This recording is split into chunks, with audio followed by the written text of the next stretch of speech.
Good morning everyone. आज हम पाठ 4 वर्ण व मात्राएँ पढ़ने जा रहे हैं, जिसको हम पहले आपको पढ़ा चुके हैं, तो इसका आज हम एक रिवीजन करेंगे। वर्ण, सबसे पहले आपको पढ़ना वर्ण क्या होता है। वर्ण वह ध्वनि है जिसके हम खंड नहीं कर सकते। जैसे आपसे कोई बोलता है घर, तो घा 2 वर्णों से मिलके बना है, घा धन रा। अब अगर हम फिर से घा को या रा को फिर से तोड़ना चाहें तो ये हमारे लिए संभव नहीं है, क्योंकि घा और रा को हम फिर से खंडित नहीं कर सकते।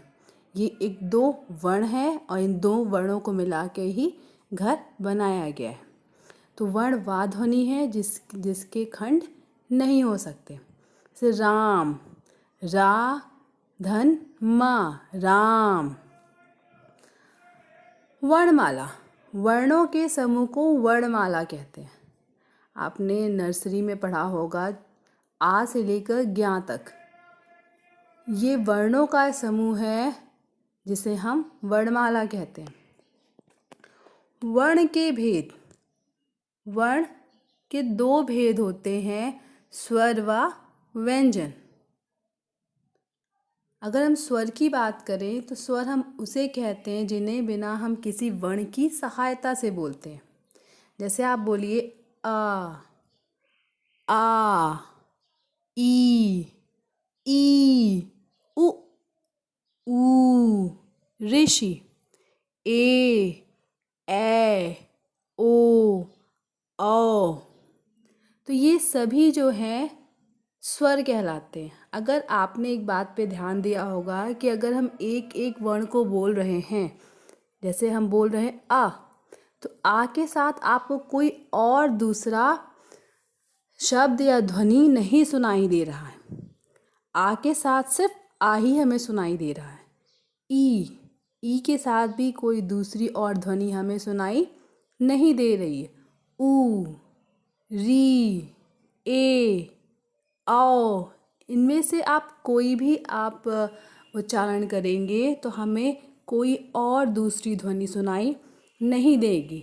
तो स्वर हम उसे कहते हैं जिसे बिना किसी वर्ण की सहायता के बोला जाता है। दूसरा है व्यंजन। व्यंजन हम उसे कहते हैं जिन्हें बिना किसी स्वर की सहायता के नहीं बोला जा सकता है। जिसे बोलने के लिए स्वर की सहायता ज़रूरी होती है। जैसे का, ख, ग, घ, ड, थ, म, ल। तो आप हर एक वर्ण का उच्चारण करिए और आपको हर एक वर्ण के बाद, ये जो व्यंजन है, व्यंजन के हर एक वर्ण के बाद आपको एक स्वर की ध्वनि भी सुनाई देगी। जैसे क, तो का के साथ आ की ध्वनि भी आ रही है। चा के साथ आ की ध्वनि भी आ रही है। बा के साथ भी आ की ध्वनि आ रही है। वैसे ही य, झा, वा। तो आप व्यंजन का कोई भी एक वर्ण का उच्चारण करिए तो उसमें से कोई भी ऐसा वर्ण नहीं है जिसे बिना किसी स्वर की सहायता के बोलना संभव हो। इसके बाद है संयुक्ताक्षर। संयुक्ताक्षर मीन्स जो 2 व्यंजनों से मिलकर बने हो। व्यंजन में आपने देखा था कि वर्ण की ध्वनि के साथ साथ व्यंजन की ध्वनि के साथ स्वर की ध्वनि भी आती थी, लेकिन संयुक्ताक्षर जो है वो 2 व्यंजनों से मिलकर बना है। ऐसे ही 4 व्यंजन हैं। ज़्यादातर हम किताबों में 3 देखते हैं, लेकिन जैसे जैसे आप बड़े होंगे आपको एक और व्यंजन मिलेगा। जैसे आपकी किताब में दिया हुआ है छात्र ज्ञ। तो पहले हम इन तीनों को पढ़ते हैं, उसके बाद एक जो बचा हुआ है वो हम आपको उसके बाद बताएं। जैसे छात्र, जैसे ये 2 व्यंजनों से मिलकर बना है, क और शा। इन दोनों व्यंजनों को मिलाने से ही बनता है छात्र। जैसे क्षत्रिय, त्रा भी 2 व्यंजनों से मिलकर बना है, ता धन रा। जैसे त्रिशूल। ज्ञा भी 2 व्यंजनों से मिलकर बना है, जा धन इया। तो जैसे ज्ञानी, ज्ञान। और इन तीनों के अलावा एक और है जिसे हम श्रा बोलते हैं। जैसे आप लिखते हैं अपने फादर का नाम लिखने से पहले आप लिखते हैं श्री, तो वही श्री वाला श्रा वो भी दो व्यंजनों से मिलकर बना है, शा धन रा। जैसे श्रमिक, श्री, श्रेय। ठीक है, तो संयुक्त अक्षर दो व्यंजनों से मिलकर बनते हैं। इसके अतिरिक्त कुछ विशेष ध्वनियाँ होती हैं जो आपके वर्णमाला का ही भाग होती है, जिसे हम अयोगवाह कहते हैं। अयोगवाह के अंदर हम 3 तरह की ध्वनियों को पढ़ते हैं, अनुस्वार, अनुनासिक और विसर्ग। आपकी किताब में सिर्फ 2 दिया हुआ है, लेकिन मैंने आपको तीनों पढ़ाया था। तो फिर से आज हम तीनों का रिवीजन करेंगे। सबसे पहले जो आपकी बुक में दिया है उसको हम देखते हैं, अनुस्वार। आप जब हिंदी लिखते हैं तो ऐसे बहुत सारे शब्द होते हैं जिसके ऊपर आप एक छोटी सी बिंदी लगा देते हैं।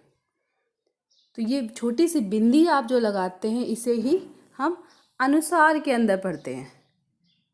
अनुस्वार को हम एक छोटी बिंदी के द्वारा प्रकट करते हैं, जैसे अंश, संसार, वंश, अंग। इसके बाद है विसर्ग। विसर्ग जैसे आप अनुस्वार जैसे आप अंग की बिंदी कहते हैं वही होता है।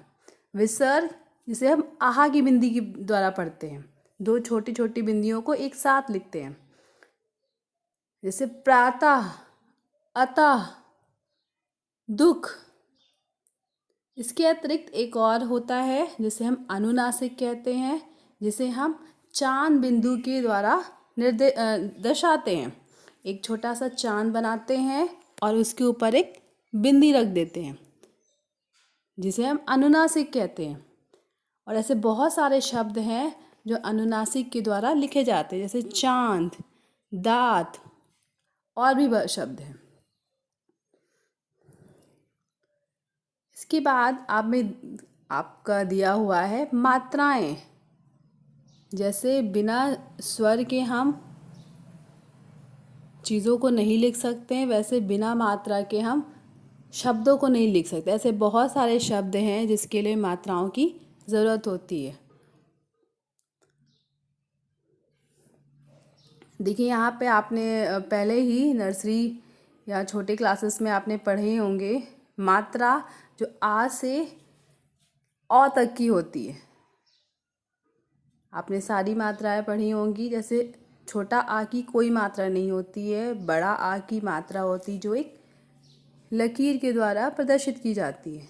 छोटी की, बड़ी की, छोटा ऊ, बड़ा ऊ, ऋषि, ए ओ औ।